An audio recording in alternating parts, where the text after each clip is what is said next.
Police ने 12 पिस्तौल बरामद की।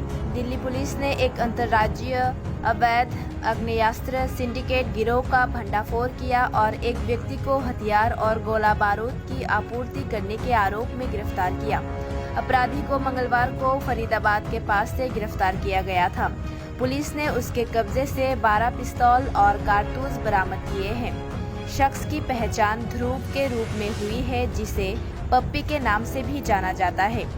गिरफ्तार आरोपी मध्य प्रदेश से हथियार और गोला बारूद की आपूर्ति करता था और आगे दिल्ली, एनसीआर, पंजाब, हरियाणा और उत्तर प्रदेश पश्चिम क्षेत्रों में इनकी आपूर्ति करता था।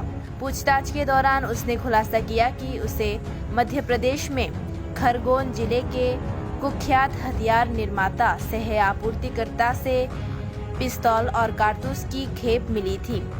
उस पर शस्त्र संशोधन अधिनियम 2019 के तहत मामला दर्ज किया गया है, जिसमें न्यूनतम 10 साल की सजा का प्रावधान है और इसे आजीवन कारावास तक बढ़ाया जा सकता है।